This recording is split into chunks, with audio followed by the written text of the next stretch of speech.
Hi, I'm Griffin Johnson, the Armchair Historian. The invasion of Normandy on June 6, 1944, or D-Day as it's more commonly known, is one of the most well-documented events of the Second World War. Countless books, movies, and even video games have covered the landings on the Normandy coast in great detail. Yet it can be confusing to figure out exactly how each landing was different, what the German defenses looked like, and what exactly happened once the invasion forces got off the beaches. As such, we'll be zooming out from the chaos on the ground to give you a bird's-eye perspective of the D-Day landings. First, we'll be flying across the American sectors from the chaotic nighttime drop of the airborne all the way to the advance off of Omaha Beach.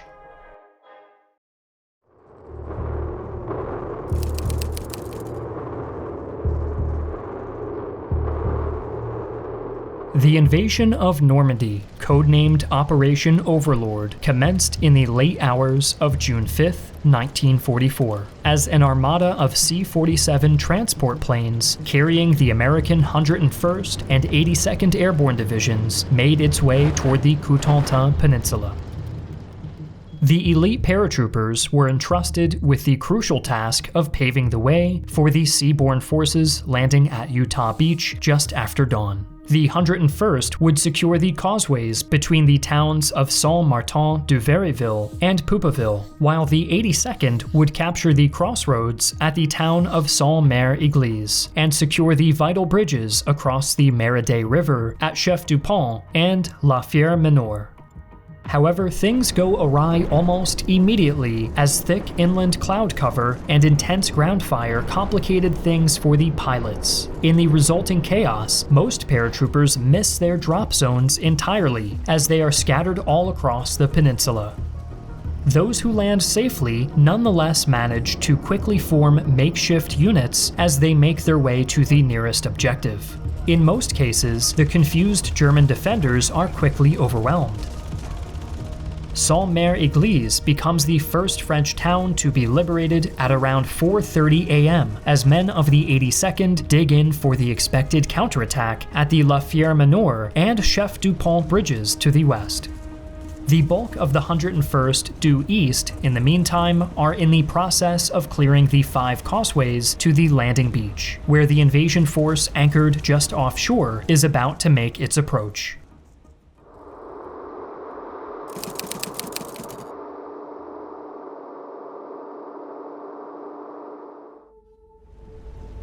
The fleet's target was a 5-kilometer stretch of flat sandy beach just east of the airborne drop zones, codenamed Utah Beach. On board of the invasion fleet were the men of the 4th Infantry Division. Their objective was to establish a beachhead approximately 5 kilometers wide and 8 kilometers deep, with the ultimate goal to isolate the Cotentin Peninsula and capture the deep water port of Cherbourg. The first step in achieving this objective would be to break through the defensive position of the German 709th Static Infantry Division before advancing inland on the 5 main road exits. Besides flooding the nearby farm fields, the defenders had littered Utah Beach with 3 lines of obstacles, consisting of steel spikes and mined wooden posts, as well as an array of anti-tank obstacles. The Utah sector was covered by 9 resistance nests, or Widerstandsnesten, which were manned by platoon-strength garrisons totaling about 700 troops. At 5:50, the fleet commences its bombardment of known German positions along the coast. Meanwhile, 270 bombers close in to further soften up the German strongpoints. However, hindered by poor visibility and anxious not to hit the invasion force, few pilots manage to hit their targets. At 6:30 hours, the first wave of 20 landing craft carrying part of the 8th Regiment approaches the beach's 2 sectors, Uncle Red and Tear Green. They are supposed to have landed behind a vanguard of amphibious DD or duplex drive tanks of the 70th Tank Battalion. The 70th's tanks, however, are struggling to advance in the face of heavy headwinds and wade ashore late around 6:45 a.m. Luckily for the infantry, German resistance is lighter than expected, and besides some small arms fire, most casualties on the beach fall victim to artillery fire and mines. As it turns out, the strong swell that morning pulled the landing craft a mile or 1.5 kilometers southward to a sector less well defended than the previously designated landing site. Despite this good fortune, incoming artillery fire covering the various beach exits continues to cause casualties and hamper the advance throughout the early morning hours. A few miles inland, paratroopers of the 101st Airborne Division resolve the issue as they conduct a set of daring assaults to silence the German batteries at Oldie and Brecourt Manor. With these guns neutralized, the men of the 4th Infantry Division manage to overrun the remaining German beach defenses, and by 8:30 hours are ready to begin their advance up the causeways. Around noon, men of the 8th Regiment make contact with elements of the 101st Airborne Division at Poupeville. Further inland at Saint-Marie-du-Mont, the regiment's 3rd Battalion prepares for a battle but finds the town already liberated by troopers of the 506th Parachute Infantry Regiment, who had cleared it in close quarters fighting earlier that day. The swift and mostly painless advance of the 8th Regiment is finally ordered to a halt at the end of the day at the crossroads at Les Fauges, some 10 kilometers inland. Meanwhile, men from the 12th and 22nd Regiments, landing in follow-up waves, move to secure the northern and northwestern flanks of the beachhead until they too penetrate around 10 kilometers into German-held territory. By the end of the day, the Utah operation had been a success. The 4th Infantry Division had achieved nearly all of its objectives in return for just 197 casualties, a number far lower than had been anticipated. The airborne divisions had suffered more heavily during their chaotic nighttime drop, but they too had managed to achieve the majority of their primary objectives. Within 24 hours, the Americans had established a firm beachhead on the Cotentin Peninsula through a mixture of exemplary skill and sheer luck. Some 23,250 men and 1,700 vehicles were ashore, with countless more to follow in the days, weeks, and months to come. These fortunes, however, would be in short supply for the American forces set to land further east.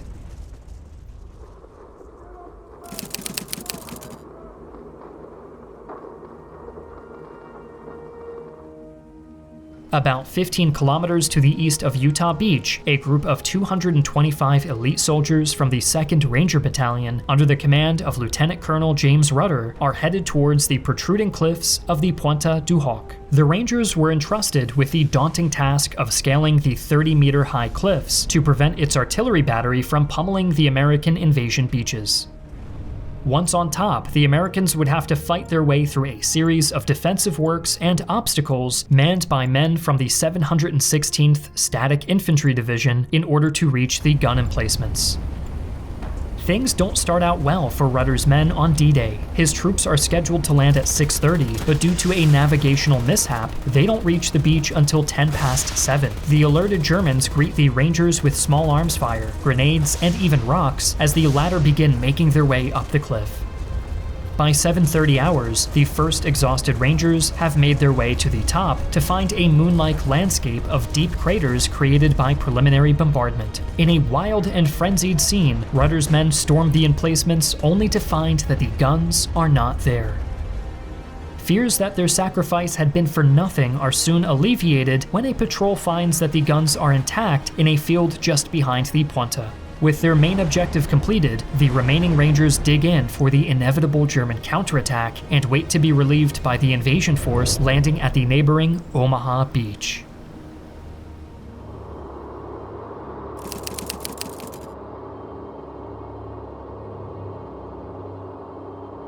The western end of Omaha Beach lay just about 6 kilometers to the east of Pointe du Hoc and stretched all the way from the area around Viryville-sur-Mer to the cliffs near Colleyville-sur-Mer, some 8 kilometers to the east. The most prominent characteristic of this wide and mostly sandy beach was a series of bluffs which offered a commanding view over the coastline. 5 natural draws between the bluffs offered the only exits off the beach for vehicles and heavy ordnance. The Germans were well aware of the potential for a landing in the Omaha sector, and had constructed an intricate web of obstacles and resistance nests to cover the approaches to the draws. The beach itself had been littered with obstacles of all kinds. Soldiers disembarking in the shallows would first have to traverse an array of mined stakes and iron frames, as well as hedgehog anti-tank obstacles. Barbed wire covered the seawall and dunes further on, while the draws were blocked off by minefields and concrete walls, as well as remote-controlled flamethrowers. Furthermore, in order for soldiers in most sectors to even reach the draws, they would have to cross the shelf, which was a roughly football field-sized gap of open ground between the seawall and the base of the bluffs. But to even get to that point, the Americans would have to brave a deadly and sophisticated set of resistance nests. Most of these strongpoints were hidden from sight, camouflaged and placed at an angle to protect them from enemy fire. The slight curve of the coastline also meant that resistance nests on both the eastern and western edges of the beach could provide interlocking fields of fire across the landing ground. 3 additional resistance nests were positioned behind the bluffs should the invaders manage to break through. In total, the resistance nests in the Omaha sector were composed of 8 big gun emplacements, 35 pillboxes, 18 anti-tank guns, and 85 machine gun nests. Being the largest and the most well-defended of the 2 American beaches, Allied Command had assigned both the 29th Infantry Division as well as the veteran 1st Infantry Division to secure the bluffs by 7:30 hours, link up with the British forces advancing from Gold Beach at Port-en-Besson, and securing an overall beachhead 26 kilometers wide and 8 kilometers deep. At 5:55 hours, the preliminary air and naval bombardment begins, pounding the German positions, but once again the bomber pilots delay too long and end up missing their target entirely. With the German defenses still intact, the first wave begins to make its approach at 6:30. Some landing craft are hit as they close in on the beach, and many soldiers are cut down. To make matters worse, almost all of the DD tanks that were supposed to land ahead of the infantry have floundered in the rough channel waters after having been launched far too early at 5.5 kilometers from the shore. Within minutes, Companies A and F of the 116th Infantry Regiment landing at Dog Green and Dog Red are virtually wiped out. However, not every sector of Omaha is as well defended. At Dog White, G Company reaches the base of the beach within 4 minutes of landing, while at Fox Red, at the far eastern end of Omaha, men from the 16th Regiment make use of the cliffs in that sector to shield themselves from enemy fire. At around 8 o'clock, a group of men under command of General Norman Cota in the Dog White sector managed to blow a hole in the barbed wire in the Dog White sector and advance up the steep bluffs to take out WN-70, before moving on to clear the Vierville draw. To the east, in the Fox sector, a group of soldiers led by Lieutenant Jimmy W. Monteith similarly managed to fight their way up the exit and take out WN-60. The majority of the troops near the draws are, however, still hopelessly pinned down, and their sectors quickly become congested with the arrival of subsequent waves. To make matters worse, the incoming tide begins to shallow the wounded and the dead, while slowly reducing the size of the beach even further. Sensing catastrophe, a group of US Navy destroyers brave enemy fire as they move in as close as 800 meters from the shoreline. With their direct fire support, 8 German gun emplacements are knocked out, providing enough of an opening for the ground troops to recontinue their advance up the bluffs.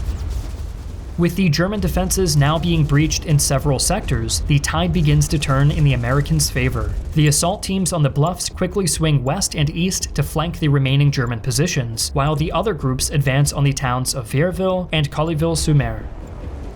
By the end of the day, the Americans at Omaha had secured the bluffs, but the advance off the beach had only reached 1.5 kilometers inland. This precarious foothold on the Normandy coast had come at the cost of over 4,000 US casualties. Still, Omaha had been secured, and the Germans lacked the strength to attempt to push the Americans back into the channel. By nightfall of June 6, 1944, it was clear that the American landings had succeeded. Despite the initial chaos of the US airborne landings, the efforts at Utah Beach had been nothing short of an astounding success. Omaha Beach, on the other hand, had veered dangerously close to catastrophe, yet here too the Americans had ultimately established a firm foothold that was only to expand in the days and weeks to come. However, relative success in the American sectors did not equate to the success of D-Day as a whole. Arguably the most important of all the landings on June 6th were taking place further to the east, where British forces were attempting to capture the medieval city of Caen and prepare for a clash with the brunt of the German armored reserves.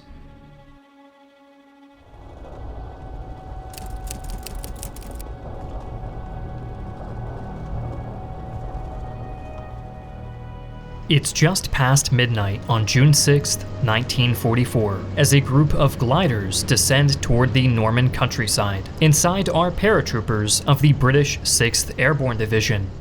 They have been tasked with securing 2 bridges over the Caen Canal and the River Orne on the far east flank of the scheduled Allied landings in Normandy. Within 15 minutes, the assault teams managed to completely overwhelm the small German garrisons guarding the bridges, and dig in as they await the arrival of the rest of the division. The bulk of the 6th Airborne was set to land just east of the River Orne, where they were to destroy 5 bridges over the River Dive, and silence the Merville gun battery overlooking Sword Beach. However, in a near replay of the American drop, poor visibility and navigational errors caused the paratroopers to be scattered all across the Norman countryside. Fortunately, the area of operations lacked the thick bocage that would come to haunt the Americans, making it far easier for the paratroopers to swiftly link up in large groups. To the east, designated units set out to destroy the bridges over the Dive River, while a small group of 160 paras out of a planned 600 proceed to assault the heavily defended Merville Battery to the north. The fierceness of the following battle depletes nearly half of the assault team's strength, but by 5:30 a.m., the battery is under British control, opening the way for the invasion force anchored offshore to begin making its approach.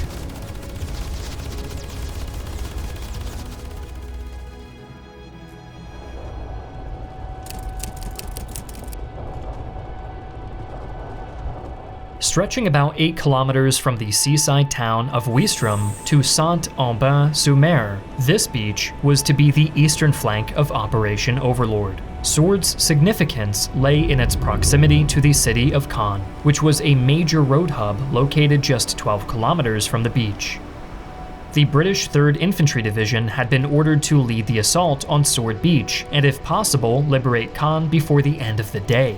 Secondary objectives were awarded to the elite units of the 1st Special Service Brigade, whose men were ordered to link up with the Canadians landing on Juno Beach just off to the west, as well as relieve the embattled paratroopers of the 6th Airborne Division to the southeast. Opposing the British invasion force was the German 716th Static Infantry Division. As a first line of defense, its men had littered the beach with minefields and obstacles of all kinds. Beyond that, the Brits would have to brave a series of resistance nests which stretched from the coastline all the way to Caen. The most notable amongst these were 2 formidable inland strongpoints, codenamed Morris and Hillman. These veritable fortresses were armed with heavy artillery, anti-tank weaponry, and machine gun emplacements, and were perfectly positioned to block an advance on Caen.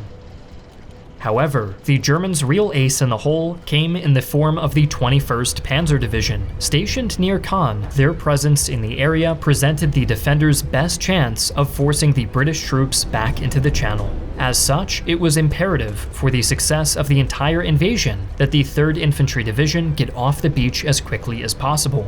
The citizens of Caen are still recovering from the impact of the preliminary bombardment, when the first wave of landing craft and amphibious duplex drive, or DD tanks, set off toward the shoreline. With most of the German resistance nests still intact, the vanguard of the 3rd Infantry Division face strong initial opposition. Several landing craft and vehicles are hit upon landing as the infantry struggle to reach the beach exits. In the Roger sector on the easternmost flank, French and British commandos find themselves caught in a bitter struggle around the heavily fortified casino in the town of Ouistreham. Further west, the 4th Special Service Brigade, tasked with linking up with the Canadians at Juno Beach, find themselves similarly pinned down by heavy enemy fire coming from the COD strongpoint in the town of Lyon-sur-Mer.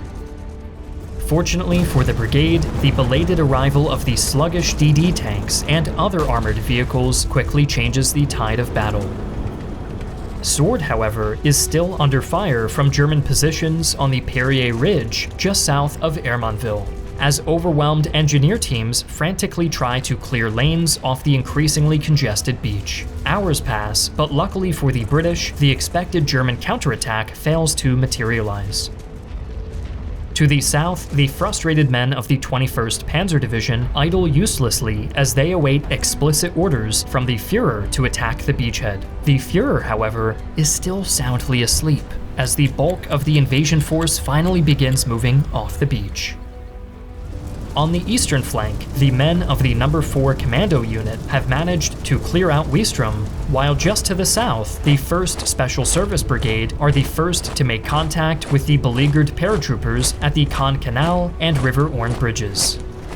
However, in the center, the advance off the beach is quickly reduced to a crawl at the strongpoints Morris and Hillman. The former falls after about an hour of heavy fighting, but the latter's defenses prove far more formidable than anticipated. Fighting at Hillman continues well into the evening, obstructing any further advances in that area. To make matters worse, at 4 o'clock, the 21st Panzer Division finally arrive on the front line to begin their counterattack. Its tanks strike right in between the British and Canadian lines, but the timely appearance of Allied armor causes heavy casualties on the charging panzers. Despite these losses, the Germans press the attack, and at 7 o'clock, some surviving elements manage to reach the coast. These depleted units, however, lack the strength to exploit their breakthrough and are subsequently ordered to withdraw. Having braved the German counterattack, the 3rd Infantry Division attempt a final dash for Caen. Marching down the Hermanville-Caen road on foot, its men reach as far as Beeville-Beauville, a mere 7 kilometers from the Caen's city center. However, a lack of sufficient armor support and coordination with the neighboring Canadians forces the infantry to pull back as the day draws to a close.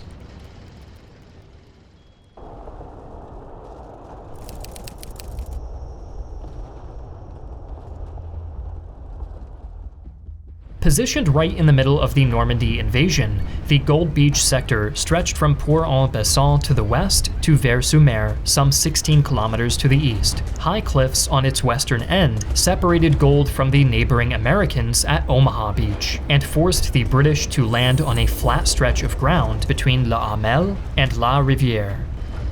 The experienced British 50th Infantry Division had been entrusted to link up with both the American and Canadian beachheads, sever the road and railway to Caen, and capture the city of Bayeux, some 13 kilometers inland. Opposing the 50th Division would be elements of both the German 716th and 352nd Infantry Divisions, including a mobile response unit in the form of Kampfgruppe Meyer. 11 resistance nests, as well as 2 partially completed coastal gun batteries, augmented the defense further, though few were made out of the near indestructible concrete that characterized the Omaha sector. At 5:30 a.m., the head-pounding roar from Bombarding Force K signals the start of the preliminary naval bombardment. Crucially, 3 of the 4 guns of the Longue-sur-Mer coastal gun battery are knocked out by direct hits. The first wave, following in the bombardment's wake, however, quickly finds out that the powerful strongpoints at La Hamel and La Rivière are still very much intact. Within short succession, several tanks and other vehicles are knocked out, as the infantry scurry behind the seawall. Fortunately, a specialized flail tank is quick to react and manages to silence the deadly 88mm gun at La Rivière before it has a chance to do more damage. Further to the west, in the Jig sector, elements of the 1st Hampshires managed to neutralize the more weakly defended position at the village of Anel before circling inland to attack the strongpoints at La Hamel from the rear.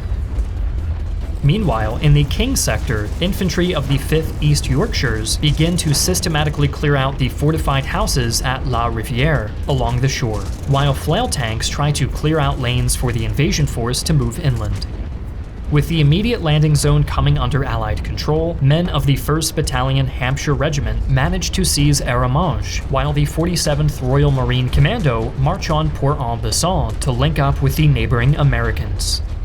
Back at King, the 6th Green Howards, with armor from the Dragoon Guards, clear a lane of the beach and move to assault the batteries at Montfleury and Vers-sur-Mer. Joined by the 5th East Yorkshire, they continued to advance down the road before clashing with Kampfgruppe Meyer near the town of Brazenville. Luckily for the British, the battle group was caught by surprise and virtually annihilated during the following engagement. With most of the immediate German resistance neutralized or subdued, the British vanguard managed to link up with the Canadians, but lacked the strength to make the final push to Bayeux before nightfall. By midnight on June 6th, the British invasion force had succeeded in achieving about half of its objectives. At Sword, close to 29,000 men had come ashore at the cost of around 1,000 casualties.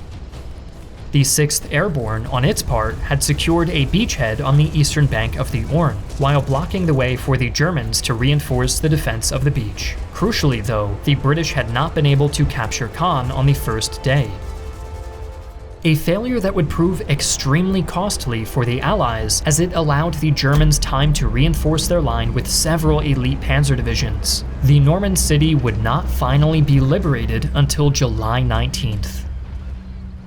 At Gold Beach, around 24,500 men occupied the largest Allied beachhead of the entire invasion. At the relatively merciful cost of 400 casualties, the 50th Infantry Division had shattered the German defensive positions opposing them, and connected its front with the Canadians at Juno Beach. Although the Brits had failed to contact the Americans and capture Bayeux, they stood poised to liberate the weakly defended city on the following day.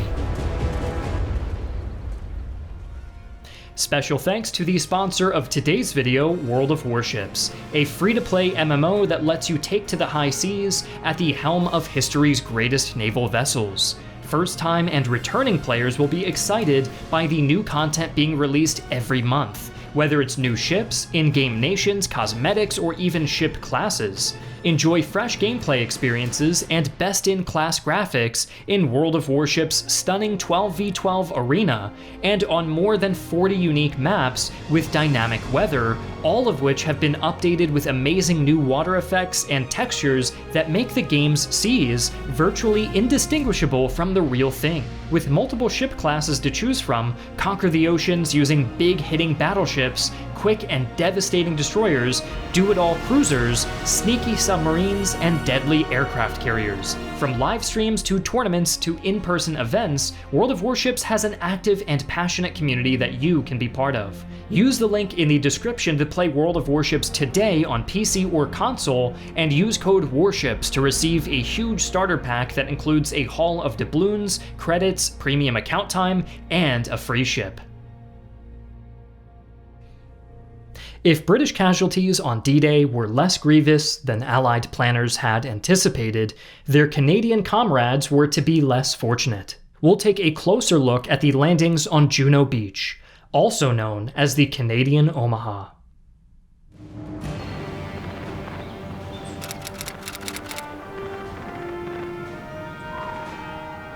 Stretching around 8 kilometers from Saint-Aubin-sur-Mer in the east to Courseulles-sur-Mer in the west, Juno Beach was situated in between the British sectors of Gold and Sword. Its most significant landmark was the Caddick Airfield, located some 17 kilometers inland just to the west of the city of Caen. Allied planners had made it a priority to expand Allied air superiority as soon as possible, and the capture of Caddick was deemed an important first step to achieve this goal. The Canadian 3rd Infantry Division had been assigned to assault up the beach, seize the airfield, and sever the Paris-Cherbourg railway line. If possible, the 3rd Infantry Division would also support a potential assault on Caen, with British forces advancing from Sword Beach. Like their British comrades in arms, the Canadian invasion force would face units of the German 716th Static Infantry Division, which had positioned themselves in pillboxes and fortified houses in various fishing villages along the coast. The most formidable of these resistance nests were located in Bernières-sur-Mer and Saint-Auban-sur-Mer, whose large vacation homes provided the defenders with excellent vantage points over the beach, while skillfully positioned gun emplacements could pick off approaching armor at range. Elsewhere, on-rails machine gun teams had the ability to rapidly reposition their heavy equipment to suppress large sections of the beach. At dawn, the Allied Armada offshore opens fire on the German batteries and strongpoints in the Juno Beach sector, as the men of the Canadian 7th and 8th Brigades ready themselves to open the assault on the beach. At 7:30, the first landing craft set off from their assembly points, but the rough waters of the channel quickly slow the advance to the beach. The Germans, in the meantime, have suffered only minor damage from the opening bombardment, as they prepare themselves to meet the first wave with withering fire. At around 7:50, landing craft carrying engineer elements of the Royal Winnipeg Rifles are the first to lower their ramps in the Mike sector near Courseulles-sur-Mer, while delayed elements of the Queen's Own and Royal Regina Rifles are closing in further to the east in the Nan sector. Many of the amphibious duplex drive tanks of the 1st Hussars that were supposed to come ashore alongside the infantry faltered in the Channel waters, with only 14 arriving on the beach intact. Lacking adequate armor support, the Winnipeg's men are mercilessly cut down by intense German fire. Further to the west, other elements find the German strongpoints opposing them greatly weakened or already destroyed by the preliminary bombardment. After a brief firefight, the few remaining positions are neutralized as the Canadians begin to advance inland. Further to the east, in the Nan sector, the Regina Rifles similarly managed to silence most of the initial German defenses in front of the Courseulles-sur-Mer in rapid succession, and by 8 o'clock, its men are already advancing into the town itself. Its abandoned vacation homes, however, provide ample opportunity for the Germans to transform its quaint streets into a veritable killing zone, forcing the Reginas to begin the time-consuming task of clearing out enemy snipers and makeshift strongpoints. Just a few kilometers to the east, the Queen's Own Rifles are facing another type of nightmare in front of Bernières-sur-Mer. Sandbars and other obstacles obstruct the way to the beach, forcing the Queen's Own to wade through deep water before making a near-suicidal dash across 183 meters of beach without armored support. Crossfire from several hidden German emplacements, including an 88mm gun, devastates the struggling infantry, and within a matter of minutes, 65 Canadian soldiers lay dead or wounded on the beach. On the far eastern end of Juno, elements of the North Shore Regiment, landing in front of Saint-Auban-sur-Mer, are faced with a similar predicament as ferocious fire coming from undamaged German positions atop the town's high seawall annihilate the regiment's supporting tanks within a matter of minutes.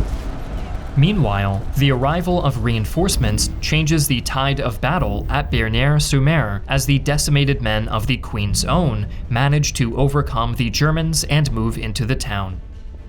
While the infantry are finding ways to move inland, increasingly agitated tank crews are finding it impossible to traverse the high-curved seawall. As engineers race against time to create makeshift ramps and open other exits off the landing zone, the beach is quickly becoming congested with the incoming tide.